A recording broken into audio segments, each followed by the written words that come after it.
Esto son palabras mayores.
Mi querido Adrián Celaya, buenos días, bienvenido.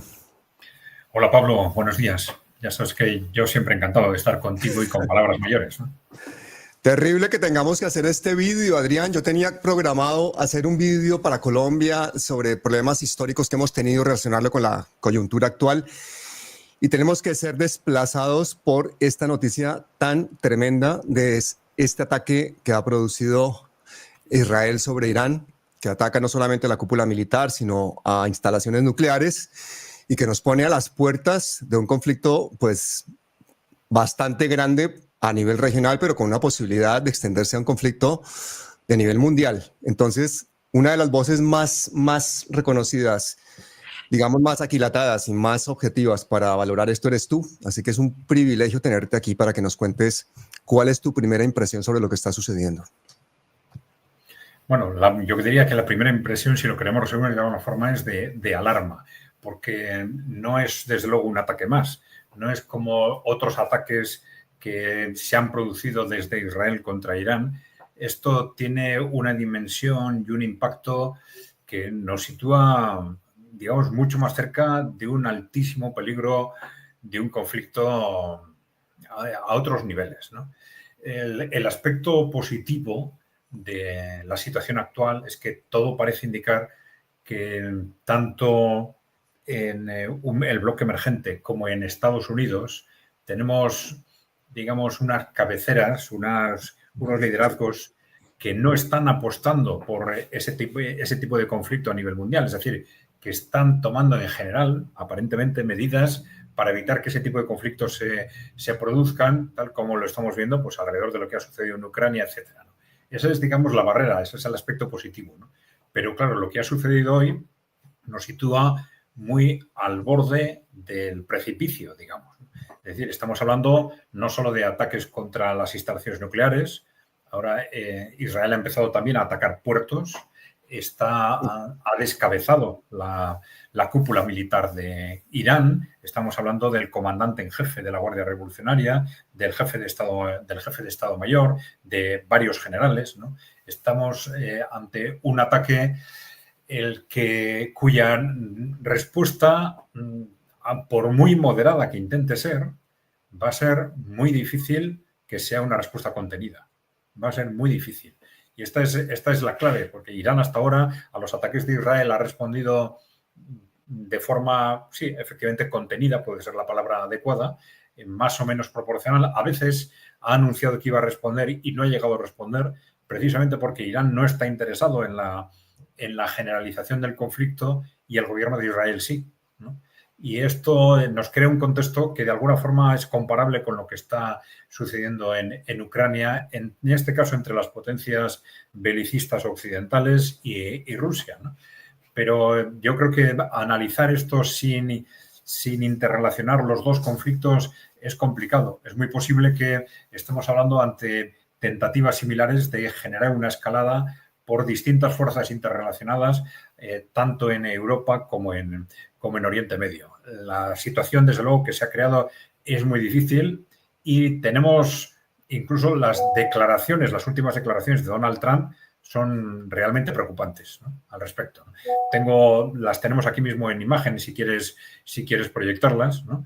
Pero si quieres, esta es la última y justo al lado tienes la anterior, en un tono tremendamente amenazante, así como las primeras declaraciones de Marco Rubio apuntaban a un contexto que parecía indicar, bueno, pues que no sabíamos nada, que esto ha sido cosa de Israel. Las declaraciones de Trump no. Las declaraciones de Trump son las de una persona que se considera líder de este ataque, ¿no?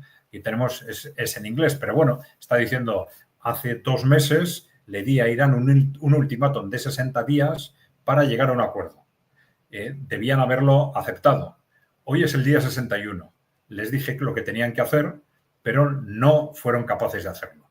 Ahora tienen quizás una segunda oportunidad, ¿no? Está prácticamente diciendo que yo he sido el que ha dado la orden, ¿no? Es decir, es una posición muy distinta de la que Estados Unidos ha adoptado en ataques anteriores, y esto es lo que puede resultar especialmente preocupante.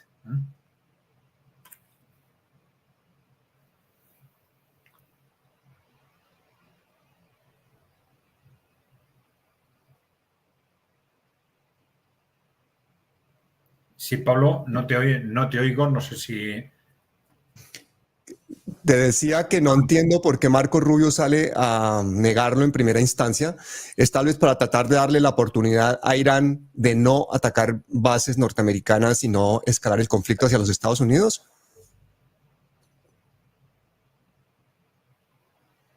Bueno, aparentemente es así, pero claro, ya te he dicho que una cosa es el tono de Marco Rubio, pero el tono de Donald Trump es radicalmente distinto. Ha habido, antes de esta última declaración, tenemos en los mensajes anteriores. Bueno, esto es, en el comienzo es el similar, pero les dije que sería mucho peor cualquier cosa que supieran, anticiparan o les dijeran que Estados Unidos fabrica el mejor y más letal equipo militar del mundo, con mucho, y que Israel tiene un montón de estos equipos militares y tendrán muchos más y saben cómo usarlo. Algunos iraníes de línea dura hablaron con valentía, pero no sabían lo que estaba a punto de suceder. Todos ellos están muertos ahora, y no hará sino empeorar. Ya ha habido una gran muerte y destrucción, pero todavía hay tiempo para hacer que esta masacre, con los próximos ataques ya planeados siendo aún más brutales, llegue a su fin. Irán debe llegar a un acuerdo antes de que no quede nada y salvar lo que una vez fue conocido como el Imperio iraní. No más muerte, no más destrucción, solo háganlo antes de que sea demasiado tarde. Dios mío. Esto es el matoneo internacional más cínico, abierto a los 4 vientos, cantándole a la gente que no hay nada que hacer, que o Irán se rinde o seguimos en la masacre. Pero me llama la atención cómo el momento en los Estados Unidos con esta práctica guerra civil que hay en California, con este enfrentamiento entre California, uno de los estados más ricos, posiblemente el más rico de Estados Unidos, que le da mucho más dinero a los Estados Unidos, al gobierno federal, que el gobierno federal a California, que podría ser un país independiente con muy poco esfuerzo, sucede justo en este momento, y esto es una planificación que lleva mucho tiempo. ¿Cuál es la forma de encadenar estos 2 acontecimientos? Bueno, vamos a ver. Todo lo que hace referencia a la relación entre Israel y Estados Unidos, tenemos que interpretarlo con una constante pugna entre lo que los presidentes de Estados Unidos normalmente quieren hacer y lo que este grupo de presión y el grupo de interés pro-israelí les obliga a hacer o les condiciona para que hagan. Y no hay que descartar en absoluto que este grupo de interés pro-israelí pues haya percibido una situación de inestabilidad en Estados Unidos, de debilidad, digamos, de Donald Trump, y que esto haya facilitado a este lobby la imposición a Donald Trump para que acepte o se incorpore o se adhiera a esta operación. Hay que tener en cuenta que Donald Trump está en una situación difícil porque en este momento aparentemente las cosas no le están saliendo bien en ningún frente, ni en el internacional, ni en el frente interno. Dentro de su propio círculo acaba de tener ese enfrentamiento con Elon Musk y está teniendo este tremendo problema en muchas ciudades norteamericanas que están estallando socialmente, en enfrentamientos sociales, ¿no? Es un momento particularmente débil, el que no sería de extrañar, ya digo, que desde el lobby pro-Israel hayan dicho, esto es nuestro momento para presionar a Donald Trump, un Donald Trump que a veces se ha distanciado y le hemos visto cómo en estos meses, desde que llegó a la presidencia, ha tenido posiciones muy diferentes y cambiantes también con respecto al conflicto de Israel. Nada más llegar, incluso unos días antes de llegar, parecía que había incluso obligado a Israel a aceptar el alto el fuego. Unas semanas después se posiciona claramente a favor de las estrategias de Israel, luego parece que se distancia, es decir, ha tenido posiciones muy cambiantes y ahora estamos ante un posicionamiento total en las circunstancias más tremendas que eran ese tan temido ataque frontal de Israel contra Irán, ¿no? ¿Tú crees que existe la posibilidad, al menos a corto plazo, de que se vayan a utilizar armas nucleares? Porque si esperamos una respuesta, ya en este momento están volando más de 400 drones camino de Israel. Parece que han sido interceptados la mayor parte de ellos por parte de los cohetes norteamericanos, de las bases norteamericanas en Irak. Pero, sin embargo, es como si estuviese Israel deseando una mayor retaliación cada vez. Entonces, esa posibilidad de la utilización de armas nucleares, ¿crees que se está acercando en este momento o no? Vamos a ver, aquí la clave, como siempre, está en Estados Unidos. Israel no es capaz de ir más allá de determinados límites si no está de alguna forma, se trata de un proceso consensuado con Estados Unidos, o bien si no tiene la seguridad de que una vez dado ese paso, Estados Unidos le va a seguir o no va a tener más remedio que seguirle. Claro, una cosa es que Estados Unidos le siga ante un ataque, por muy grave que sea como este, y otra cosa es que le siga ante una situación de ataque nuclear. Yo tendría mis dudas de que la situación de Donald Trump en este momento sea tan desesperada como para admitir una situación de ese tipo, ¿no? Uh-huh. Es sorprendente también, una vez más, cómo se parecen estos procesos, los dos procesos, en lo que está sucediendo entre Irán e Israel, con lo que está sucediendo o puede estar sucediendo entre Ucrania y las potencias belicistas europeas por un lado y Rusia por el otro, ¿no? Estamos ante dos amenazas muy similares, han sido amenazas de escalada, que hace poco se trasladaban a esos ataques a los aeródromos estratégicos rusos, también clarísimamente como un intento de escalada del conflicto. Y ahora vemos cómo Israel, claro, de una forma mucho más drástica, evidentemente, pues lanza un ataque radical y también de carácter estratégico contra el conjunto de las infraestructuras militares y de la cúpula militar de Irán, ¿no? ¿Hasta qué punto hay un riesgo de escalada nuclear? Bueno, tenemos las dos claves, ya he dicho. La primera clave es frente a la posición frente a lo que puede hacer Israel, la primera clave es Estados Unidos y la segunda clave es qué va a pasar con la respuesta de Irán. Y esa respuesta de Irán, que necesariamente va a tener que estar coordinada, estará ya coordinada o coordinándose con Rusia y con China, y inevitablemente Rusia y China estarán hablando con Estados Unidos sobre qué está pasando y cuál puede ser la salida de esta situación. Claro, porque me imagino que Rusia y China no van a permitir que se desestabilice el Medio Oriente de esa manera y que un país como Irán caiga prácticamente de rodillas, porque entonces los siguientes en la lista son pues todos los demás países, incluidos ellos. ¿Cuáles pueden ser las posibilidades de que China y Rusia intervengan directamente contra Israel? Pueden ser muy altas como hipótesis, ¿no? Vamos a ver, evidentemente China y Rusia no pueden admitir, digamos, el sometimiento estratégico de Irán. Pues la pérdida de Irán como un baluarte estratégico, digamos, del mundo emergente. Porque perder Irán es perder Oriente Medio, perder Asia Occidental. Y perder Asia Occidental es, digamos, perder una de las patas fundamentales de ese mundo emergente, de los BRICS. Sería dar la vuelta a una marcha atrás estratégica de Occidente y de Estados Unidos en el conjunto del mundo durante 30 años y a cambio, pues retroceder décadas en ese proceso, ¿no? Eso sería algo claramente inaceptable por Rusia y por China. Eso quiere decir que en último término, si estuviese en peligro digamos, la autonomía estratégica de Irán, Rusia y China tendrían que intervenir, evidentemente, para defender a Irán, para atacar a Israel en caso necesario, ¿no? Antes de eso, lógicamente, tendría que haber una coordinación estratégica entre Estados Unidos por un lado y Rusia y China por el otro, para evitar que eso se transforme en una guerra mundial, ¿no?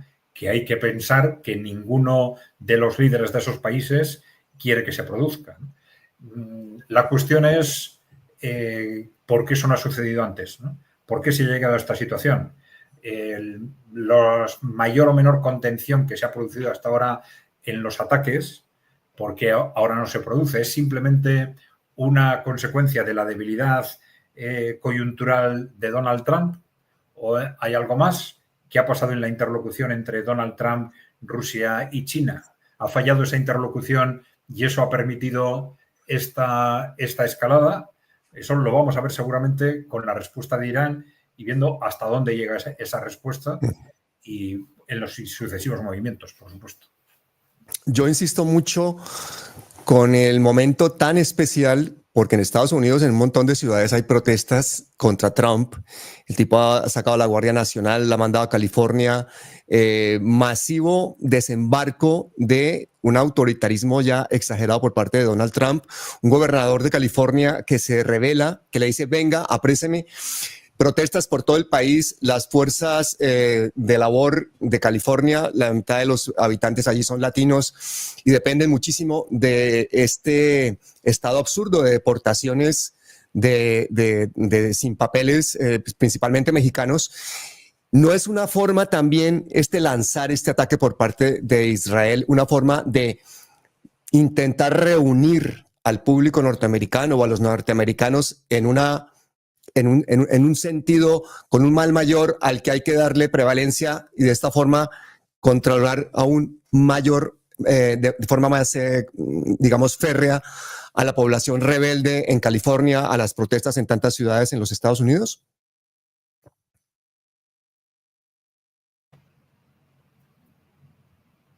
Sí.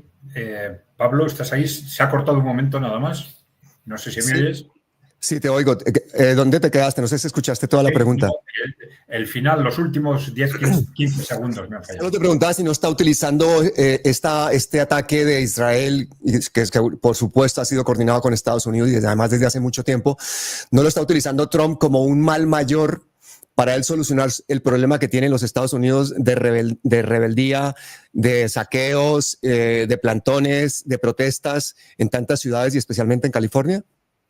Vamos a ver, los conflictos internacionales con frecuencia se suelen utilizar para desviar la atención de los problemas internos, pero es dudoso que esto tenga un efecto directo, por ejemplo, sobre la población que se está rebelando en todas esas ciudades. La comunidad latina es más simpatizante de Palestina que de Israel, por ejemplo, ¿no? Yo creo que esto sí puede tener un impacto desde el punto de vista de atar el apoyo, digamos, del lobby prosionista y de su tremenda influencia, por ejemplo, en los medios de comunicación, ¿no?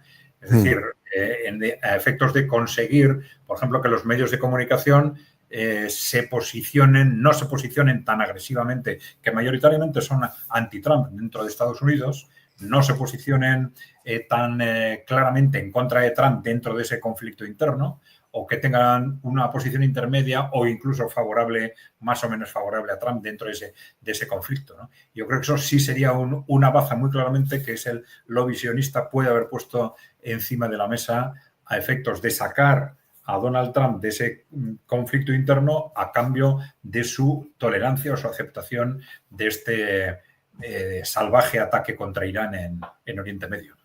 ¿Tú calificarías este ataque de un ataque masivo? Porque para la gente que se acaba de conectar, desde que empezamos a hablar hace unos minutos ya se han conectado más de 900 personas. ¿Cuáles han sido los daños reales? Porque estamos hablando del ataque a centrales nucleares, de que han atacado y han decapitado prácticamente la cabeza de la cúpula militar en Irán. Estamos hablando de un ataque masivo. ¿Cuáles son los daños reales comprobados hasta este momento? Bueno, para eso vamos a tener que esperar días porque tenemos declaraciones distintas, lógicamente también, ¿no? De Israel y de Irán. Vamos a tener que esperar un tiempo hasta que se vayan concretando los daños materiales, fundamentalmente, ¿no? Que si es verdad o no que se ha destruido unas determinadas instalaciones nucleares. Ahora están atacando los puertos también. Desde Israel y desde Estados Unidos se está amenazando con que estos ataques van a continuar, no han terminado, ¿no? Lo que sí sabemos, y es de cualquier forma cualitativamente lo más grave, es este descabezamiento de la cúpula militar. Lo tienes en esa imagen también, estas 3 personas claves, si quieres subirlo, ¿no? A ver, ¿me mandaste esta también? Sí, aquí está. Estos son Mohammad Bagheri, nada menos que el jefe de Estado Mayor del ejército iraní, es decir, la cabeza del ejército, ¿no? Hossein Salami, comandante en jefe del cuerpo de la Guardia Revolucionaria Islámica, el jefe de la Guardia Revolucionaria, ¿no? O Rashid, comandante del cuartel general central de Katan al-Anbia y su hijo, y ha habido varios generales más que han fallecido en estos ataques. Es decir, es la cúpula del ejército. Esto es, desde un punto de vista de lo que significa el ataque de un país a otro, es cualitativamente posiblemente lo más grave que puede suceder. Esto ya lo sabemos, son hechos comprobados por las dos partes, o sea que no tenemos ninguna duda al respecto. Esto nos revela que evidentemente es una causa de guerra, de respuesta masiva y total por parte de Irán, de forma, esto es evidente, ¿no? Otra cosa es cuál es el tipo de respuesta que a Irán le interesa, porque en principio podríamos decir, bueno, pues a Irán le interesa responder con todas sus fuerzas por todos los medios, o no. Y claro, esto va a estar determinado por lo que hablen o negocien entre Estados Unidos por un lado y China y Rusia por el otro. El hecho de que se hayan atacado al menos una central nuclear de forma comprobada, nos parece que eso es como ya un hito histórico, y espero que no tengamos que recordar este vídeo como el vídeo en el que empezamos la Tercera Guerra Mundial, porque salió la Autoridad Internacional Nuclear a decir y a recordarnos que eso es como, incluso durante la Guerra Fría, era como una línea roja que no se traspasaba jamás. Incluso el enfrentamiento directo entre dos potencias nucleares. ¿Qué consecuencias tiene este hecho de ser por primera vez atacada una central nuclear tan abiertamente cuando estamos ante la posibilidad de que el señor Netanyahu, que está totalmente desatado, utilice armas nucleares? Bueno, vamos a ver, ataques contra centrales nucleares se han producido, ya sabes, repetidamente en Ucrania. Y ahí tenemos el problema de esa autoridad nuclear internacional que precisamente, ya sabrás, en los últimos días, semanas, ha surgido documentación aportada muy claramente por Irán sobre la complicidad entre esta Agencia Internacional de la Energía Atómica y nada menos que Israel, ¿no? Es decir, no solo complicidad más o menos conceptual o política, sino que se ha demostrado que Israel, esta agencia internacional, una agencia dependiente de la ONU, por cierto, estaba transmitiendo información confidencial constantemente a Israel, incluso transmitiendo datos personales de los científicos iraníes trabajando en el desarrollo nuclear y científicos que luego fueron asesinados por Israel. Es decir, estamos ante un problema estructural tremendo. Es esa misma autoridad la que cuando eran bombardeadas las centrales nucleares en el territorio ruso, en Ucrania, decía, bueno, ha sido bombardeada la central y no tenía ni siquiera el valor de decir quién había sido, ¿no? Y el valor de decir que Ucrania ha bombardeado una central nuclear. No, ni siquiera eso eran capaces de decir. O sea que ahí tenemos también un factor estructural muy grave, un factor que se ha añadido estos días para intentar facilitar, o como un factor añadido más para dar cobertura de imagen a estos ataques de Israel, cuando hace unos días la Agencia Internacional de la Energía Atómica aunque reconociendo expresamente que, como habían reconocido, que Irán no estaba preparando una estrategia para disponer de armamento nuclear, estaban hace unos días una declaración explicando o diciendo que Irán no estaba aportando la información que tenía que aportar ni les dejaba acudir, les dejaban libertad para acceder a determinados espacios, ¿no? Es decir, algo que Irán negó inmediatamente, pero que también estaba preparando, justificando de alguna forma también una respuesta por parte de Israel o de Estados Unidos, ¿no? Bueno, todo esto, estos ataques, ¿hasta qué punto nos sitúan al borde de un conflicto nuclear? Bueno, evidentemente, si llega a suceder un desastre nuclear en esas centrales atacadas, pues evidentemente el riesgo sería todavía mayor. Ahora, cualitativamente ya digo que difícilmente puede haber algo más grave que atacar a la cúpula militar de un país y deshacer esa cúpula militar, además en sus dos ramas, la rama de la jefatura regular y la rama de la Guardia Revolucionaria, ¿no? Difícilmente puede haber algo más impactante que esto frente a la hora de pensar en la posible respuesta, ¿no? Tú hablabas de una respuesta, de un posible conflicto nuclear, pero claro, en principio, quien tiene las armas nucleares, todo el mundo sabe que las tiene, pero no está oficialmente reconocido por parte de Israel. Bueno, este es, por cierto, otro tema que habría que reprocharle constantemente a esta supuestamente independiente Agencia Internacional de la Energía Atómica, ¿no? Por su absoluto silencio con respecto al arsenal nuclear en manos de Israel. Se supone que Israel va a utilizar ese arsenal nuclear cuando sea atacado y el riesgo es que lo utilice frente a un posible ataque iraní de respuesta.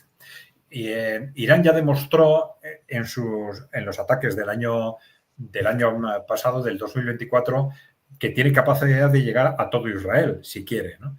Claro, ya ha desplegado drones, pero estos drones que tardan pues incluso horas para llegar hasta Israel son, digamos, una forma de ataque blando, pues que son fácilmente rechazables fundamentalmente por las fuerzas norteamericanas que sobrevuelan Jordania e Irak, ¿no? Y esa es solo la primera fase. Son los ataques con misiles los realmente preocupantes para Israel. Pero ¿y por qué no atacaron directamente con misiles cuando les acaban de descabezar a la cúpula militar? Bueno, habría que pensar por qué esa respuesta tiene que ser inmediata y no pensarla, ¿no? Quizás esas respuestas inmediatas es también lo que le interesa al que ha atacado, al que provoca un ataque, una respuesta meramente emocional, ¿no? Yo creo que una respuesta de esa dimensión tiene que ser muy bien pensada y no solo ya desde un punto de vista táctico, desde un punto de vista de la posible respuesta de Israel y sobre todo tiene que ser claramente consensuada por parte de Irán con Rusia y con China, ¿no? Claro. Es decir, ese apoyo de Rusia y China tiene que estar garantizado en último término y eso requiere consensuar la forma de respuesta y el tiempo de respuesta, ¿no? Lo mismo que Israel, aunque no es exactamente igual, ¿no? Israel debería de alguna forma consensuar con Estados Unidos, pero claro, la diferencia es importante porque Israel no es solo, digamos, un aliado estratégico de Estados Unidos como Irán lo puede ser de Rusia y China, sino que Israel además tiene una capacidad de influencia interna dentro de las decisiones de Estados Unidos tan fuerte que Israel tiene capacidad de adelantarse, ¿no? De tomar decisiones, aunque no haya contado con Estados Unidos, como ha hecho más de una vez a lo largo de la historia, confiando en esa capacidad de influencia para que Estados Unidos no se oponga y al final acabe aceptando o siguiendo esos pasos que ha dado Israel. O sea que esa dependencia no es exactamente igual. Adrián, abusando de tu confianza, quiero ponerte un comentario aquí porque es que refleja mucho el problema que tenemos a veces para entender estos eventos geopolíticos tan importantes que pueden ser devastadores para toda la humanidad. Que hay una persona que dice, lloren zurdos. Yo en Zurdos y veo muchos comentarios, también incluso de personas que seguramente son cristianos evangélicos, que el pueblo elegido, que se está defendiendo, que Irán lo que está haciendo es poner en peligro a la humanidad porque está construyendo armas nucleares, como si Israel ya no las tuviera, las utilizara y encima estuviese haciendo un genocidio. Entonces, ¿cómo podemos explicarle a las personas que esto es un problema de supervivencia de la humanidad, que esto no es un problema de izquierdas, de derechas? ¿Cómo hacerle entender a personas como estos que nos escriben, lloren zurdos, como si esto fuera un castigo para la izquierda internacional? Sí, es curioso, ¿no? Porque hay muchas personas que tienen, digamos, clasificados los espacios en base a izquierda y derecha y que todos los análisis los proyectan alrededor de esto, ¿no? Efectivamente, esos son esquemas anticuados. Esa palabra en concreto se utiliza mucho en Latinoamérica y yo creo que responde a esquemas que están ya pasados de moda, ¿no?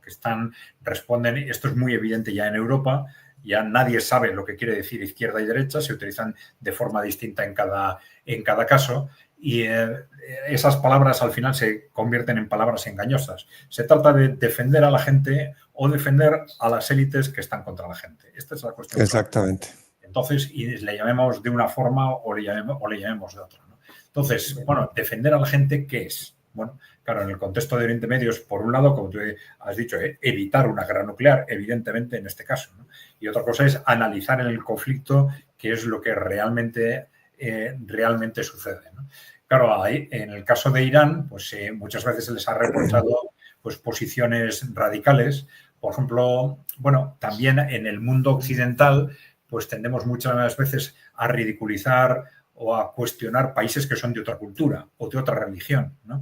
Pero claro, en el caso de Irán, de la revolución islámica de Irán, tiene un componente religioso, pero tiene también un componente social muy importante. Y muchos aspectos de la radicalización de esos países son consecuencia de lo que nosotros hemos hecho con ellos, ¿no?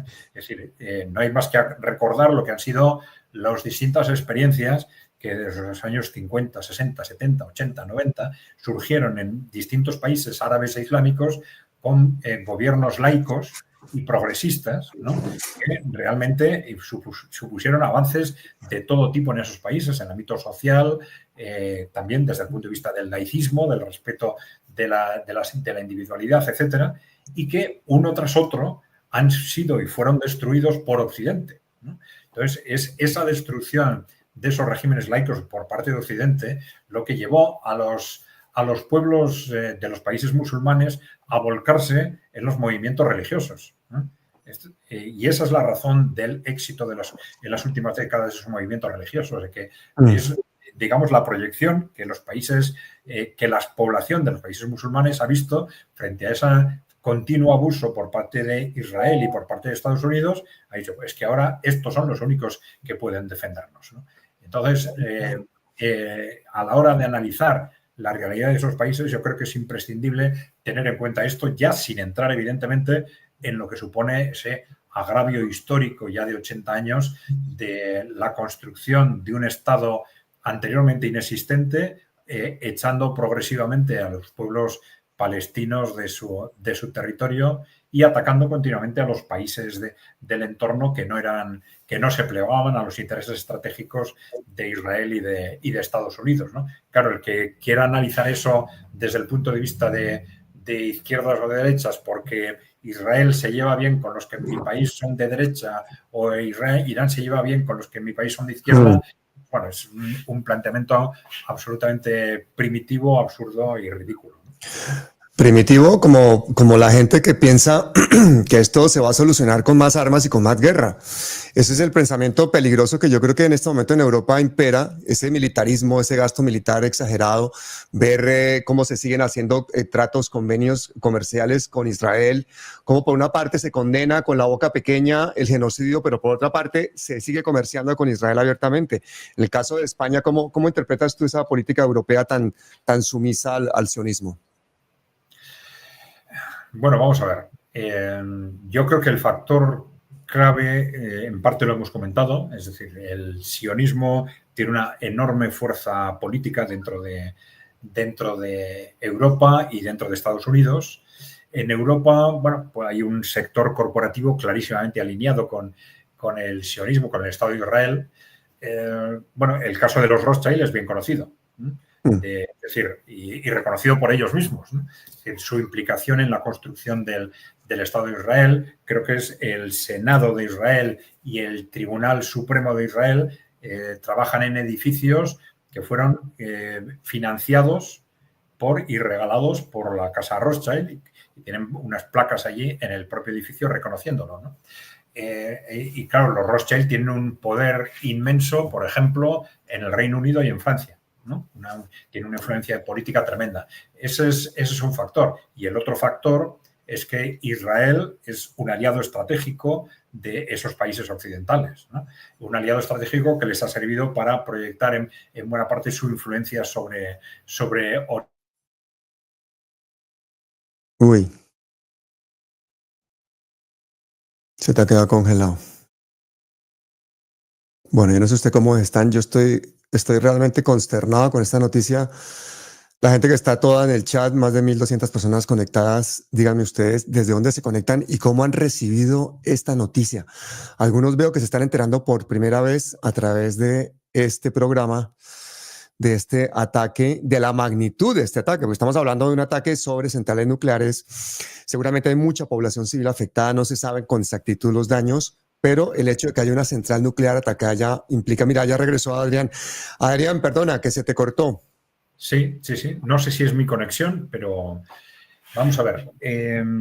Sí, estaba diciendo que son estos dos factores. Por un lado, la enorme influencia de este lobby sionista en muchos países occidentales, y por otro lado, el que Israel es considerado por las élites corporativas y políticas como un aliado estratégico, lo digan así expresamente o no. Es un tema discutido, ¿no? Porque hay sectores analíticos, sectores del análisis geopolítico que entienden con razón que esta apuesta a favor de Israel ha sido un grave problema estratégico para estos países occidentales porque les ha alienado, les ha alejado de los países musulmanes, ¿no?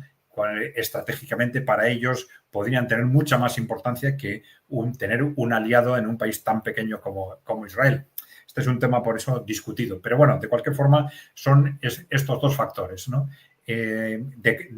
Además, estamos en una situación histórica crítica para estas élites occidentales, que se están sintiendo amenazadas por el mundo emergente, están considerando que esa prevista victoria rusa en Ucrania es para ellos un verdadero abismo histórico, que esto les va a llevar a perder el control del mundo y muy probablemente también a perder el control de Europa. Y entonces ahí no saben qué hacer, están buscando a toda costa una escalada en el conflicto en Ucrania como única salida frente a una guerra que ya tienen estratégicamente perdida. Y claro, hay sectores muy importantes dentro de esas élites que la única salida que ven es un conflicto estratégico mundial. Entonces, ese conflicto lo pueden hacer estallar en Ucrania o lo pueden hacer estallar en Oriente Medio. Entonces, no es en absoluto descartable una coordinación dentro de esas élites a efectos de ver en cada momento si pueden conseguirlo a través de estos bombardeos de aeródromos estratégicos de Rusia o a través de un ataque directo contra Irán, ¿no? Entonces, no habría que descartar en absoluto que estuviéramos hablando de dos piezas de una estrategia coordinada.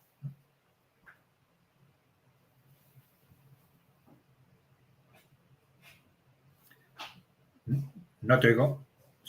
Una cosa que me parece muy perversa es que seguramente este ataque, esta noticia de última hora va a desplazar el tema del genocidio en Palestina. ¿Qué crees que va a pasar con esta actitud creciente de protesta a nivel mundial frente a ese genocidio? Si se va a enfriar mucho, si nos vamos a enfocar más. Es que hay tantos focos abiertos ahora mismo. Si la gente está enfocada en este momento es en el problema de la migración, del problema de la práctica guerra civil que está viviendo en Estados Unidos. Tenemos este frente abierto ahora nuevo, que ya es una posibilidad de una conflagración mundial. Pero tenemos un genocidio andando y en marcha y a todo vapor en este momento. Entonces, concretamente, ¿qué crees o cómo crees que puede afectar esto el genocidio? Bueno, efectivamente, a muy corto plazo, mientras dure el conflicto directo, pues los focos mediáticos van a estar inevitablemente centrados ahí, ¿no? Y esto puede ser un entorno que facilite la continuidad impune de estas actuaciones de Israel. Pero yo creo que la sensibilidad del mundo en general con lo que está pasando está muy enfocada hacia ese proceso de limpieza étnica en Gaza. Entonces, a nada que este proceso bélico entre Israel e Irán se tranquilice, esta sensibilidad se va a reactivar. No sé si para bien o para mal, porque tiene aspectos positivos y negativos. Al contrario, es curioso que esa sensibilidad a favor de la población de Gaza cuesta muchas veces que la gente, digamos, la proyecte estratégicamente, que sepa relacionarla pues con quiénes son los aliados de Israel, los que le están ayudando a mantener esas estrategias y quiénes son los aliados de los palestinos, ¿no? Y posicionarse en consecuencia. Pero lo que es la sensibilidad directa con ese genocidio, yo creo que eso se va a mantener porque eso ya está muy vivo en la población del conjunto del mundo, en la población occidental. Y lo que, al contrario, lo que le falta a mucha gente, a muchas personas, es esa implicación, esa relación directa, esa identificación del genocidio con los responsables estratégicos del mismo. Totalmente. Mira, te preguntan desde México, Eugene Olson Jiménez, te pregunta, ¿por qué los Estados Unidos consideran un aliado estratégico a Israel?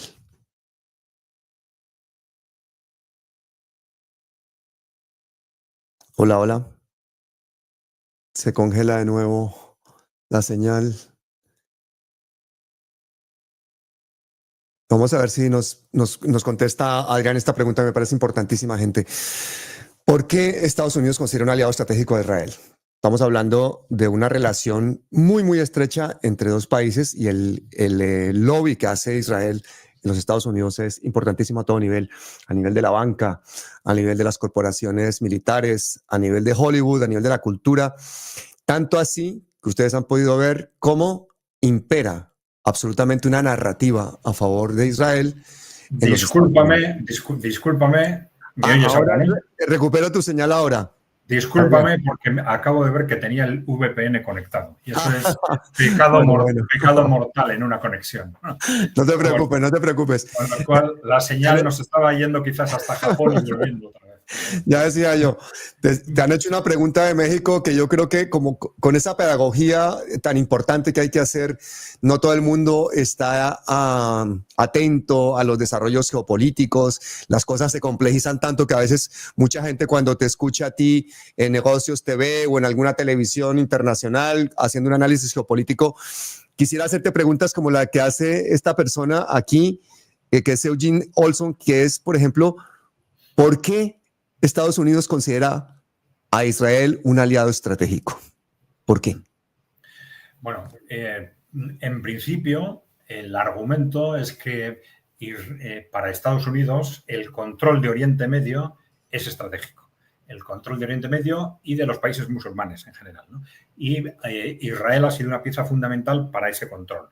Este es el argumento racional. Incluso si nos fijamos en lo que han sido las estrategias de Estados Unidos, las estrategias geopolíticas de Estados Unidos en los últimos 25 años, ya con el proyecto Nuevo Siglo Americano del año 1999, nos dicen, para asegurar que Estados Unidos sigue siendo el hegemón del mundo en el siglo XXI, necesitamos desarrollar una estrategia que tenga como objetivo fundamental la desestabilización y destrucción de los países musulmanes independientes. Y ya citaban pues, a Irak, Siria, Libia, Irán, Afganistán, ¿no? Los países que fueron atacando uno tras otro posteriormente, ¿no? Y dentro de esa estrategia decían, bueno, Israel va a ser un aliado nuestro para que no solo, digamos, por su posicionamiento territorial, con sus servicios de inteligencia y tal, para que nos ayuden en esta tarea de desestabilizar y destruir esos países, ¿no?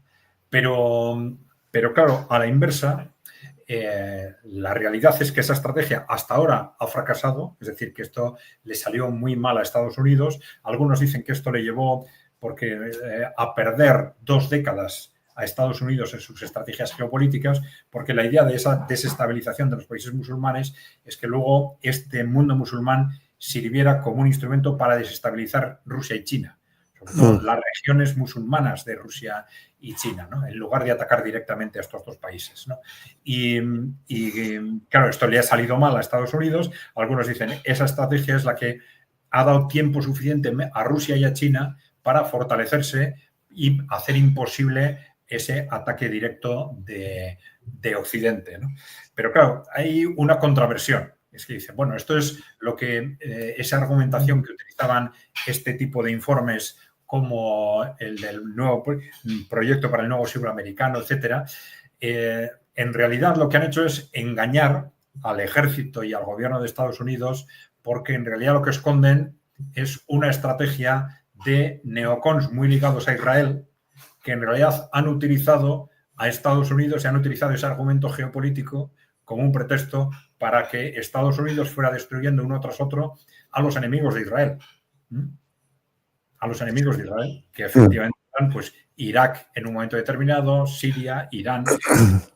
Entonces, bueno, ahí hay una conjunción de intereses, pero evidentemente, formalmente los intereses de Estados Unidos han estado muy ligados a Israel, pero yo digo que hay interpretaciones que dicen, no, lo que ha hecho estos sectores sionistas cercanos a Israel han engañado a Estados Unidos haciéndole creer que Israel es un activo estratégico fundamental, cuando en realidad igual es un problema estratégico fundamental.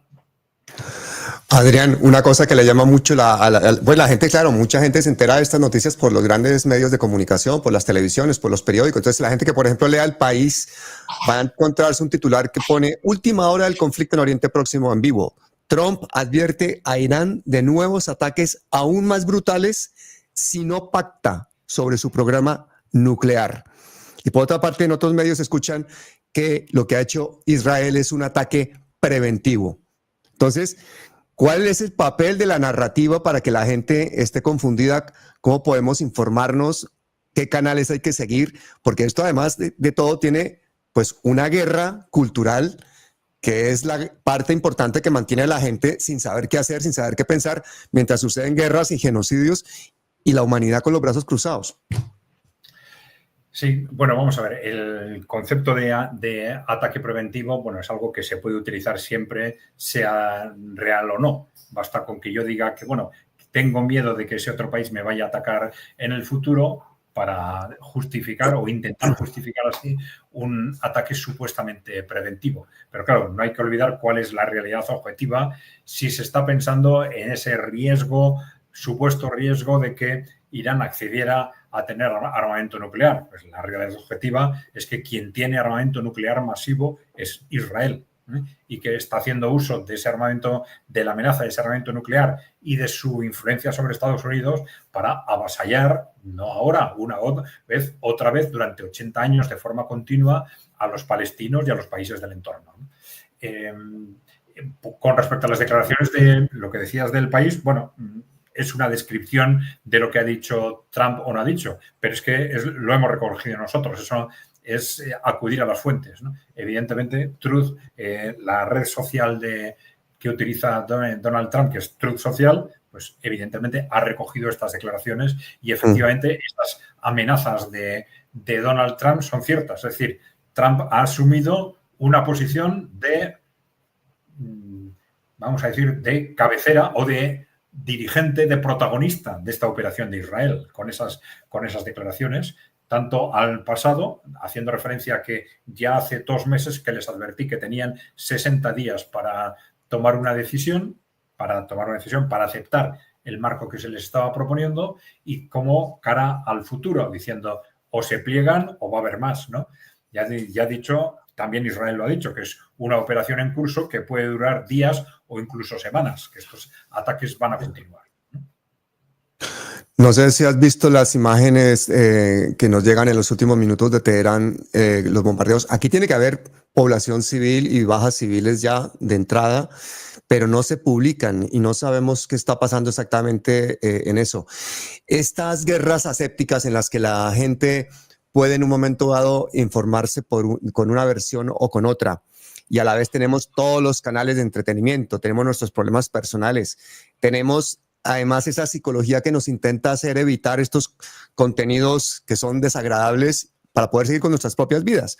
Sin embargo, por ejemplo, si entramos en una escalada de guerra internacional, los que estamos en Europa podemos ver, por ejemplo, en cualquier momento, pues que haya una serie de problemas sociales gravísimos, como por ejemplo que se vuelva a pedir el reclutamiento obligado a la juventud, de que se empiecen a vaciar los supermercados, de que empiece un estado de militarización de las ciudades, etcétera, etcétera, etcétera.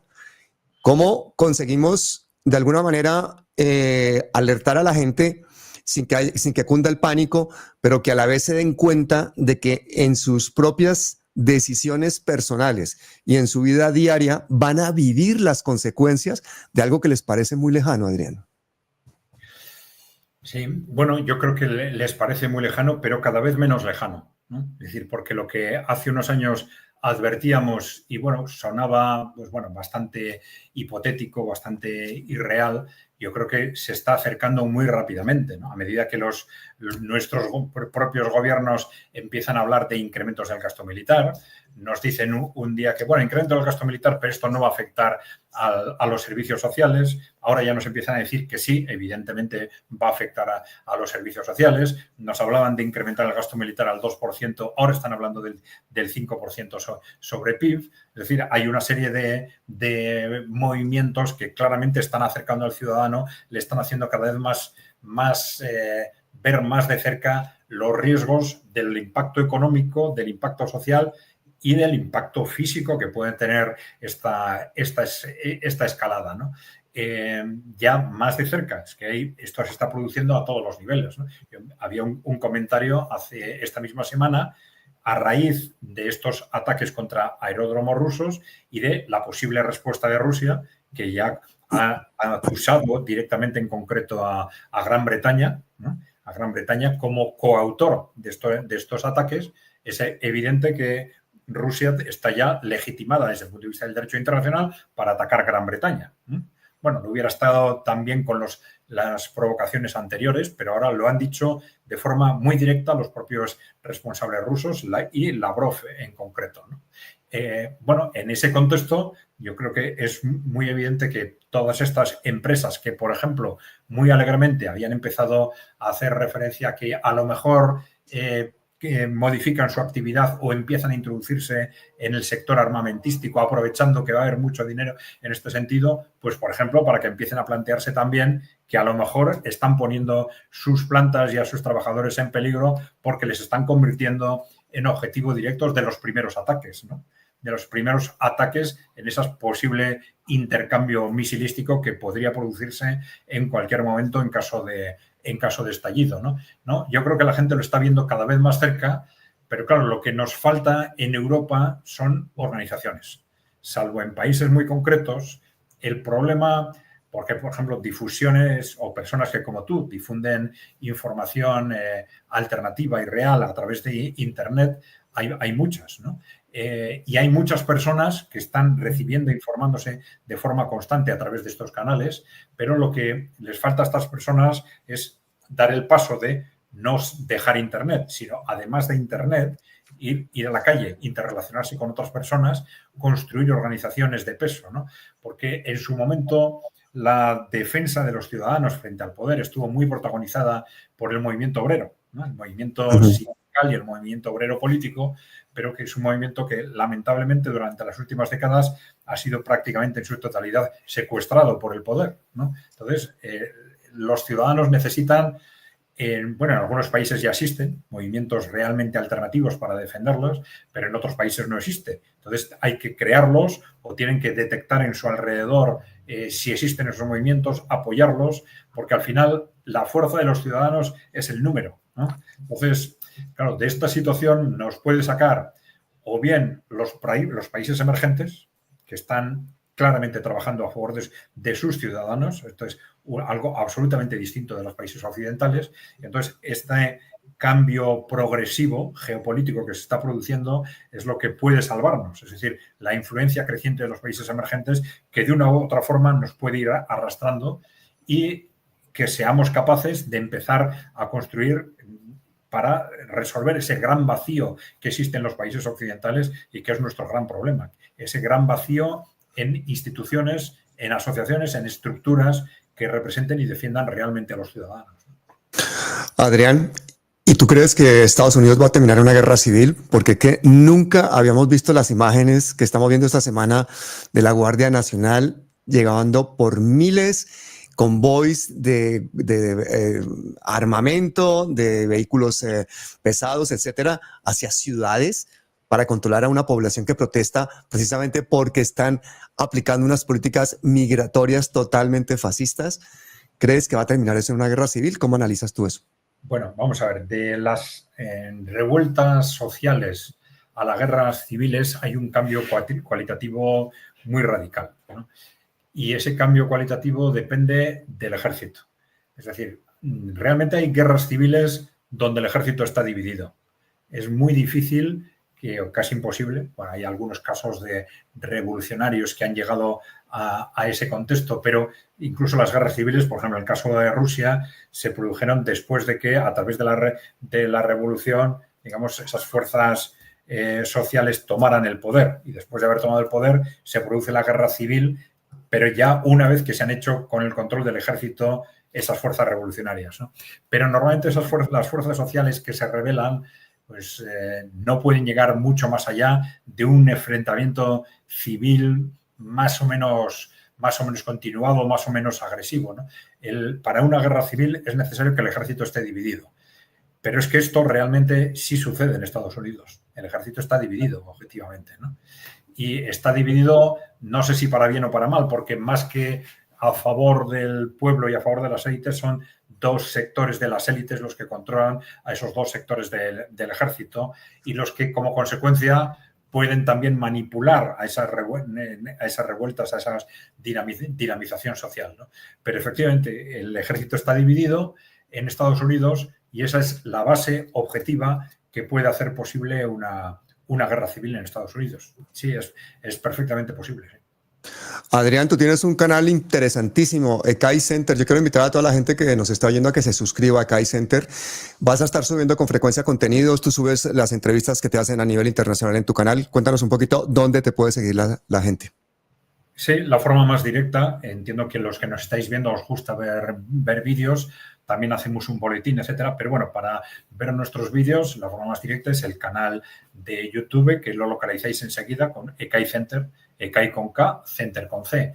Entonces ahí hacemos vídeos cortos casi todos los días explicando temas concretos con un objetivo muy ilustrativo y pedagógico sobre temas de actualidad, también temas de carácter estratégico y luego, además de esos vídeos cortos, los vídeos largos normalmente son entrevistas que nos hacen en nuestros canales, como este que nos estamos haciendo con Pablo, ¿no? Pero entonces tenéis ahí una conjunción de canales largos, ya digo, con otros canales, perdón, vídeos largos con otros canales y vídeos cortos de alrededor de 10 minutos, 15 minutos, que son los que hacemos desde Ekai Center. Yo le pido a toda la gente que esté en palabras mayores que vaya por favor a Ekai Center y se suscriba. Realmente es un canal de geopolítica muy importante, porque además con los análisis de Adrián no solamente tiene uno la objetividad de un analista geopolítico de talla internacional, sino que tiene esa sensibilidad social y ese ir mucho más allá en la historia para darnos una visión realmente clara de lo que está sucediendo. Eventos que nos hacen cada vez más complejos para que no tengamos realmente forma de reaccionar. Así que ya para terminar, me gustaría que le lanzaras un mensajito aquí a todos los latinoamericanos que te están viendo y admirando, que están empezando sus días con esta noticia preocupante, pero que por otra parte, yo creo que con esta entrevista o mini entrevista que te hemos hecho, van a tener una luz, por lo menos para saber cómo resistir. Sí, vamos a ver, podemos apuntar a desarrollar un poco lo que hemos comentado antes, es decir, ¿qué podemos hacer frente a esta situación tan terrible y tan peligrosa en la que se encuentra la humanidad?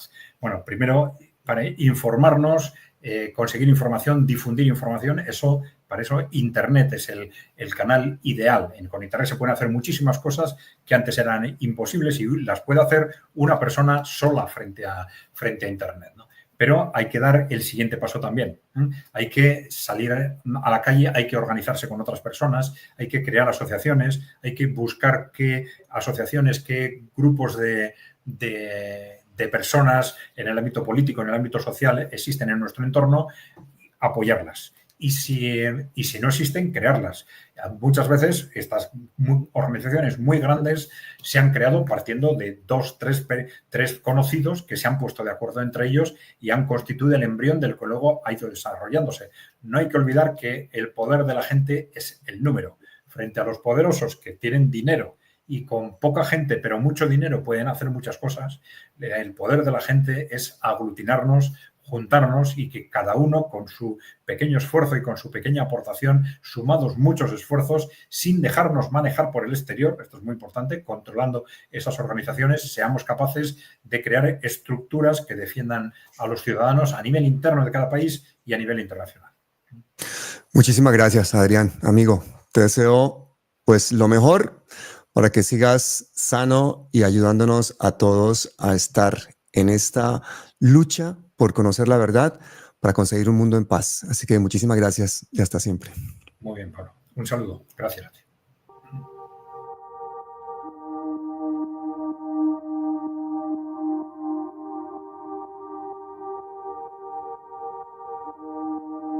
Esto son palabras mayores.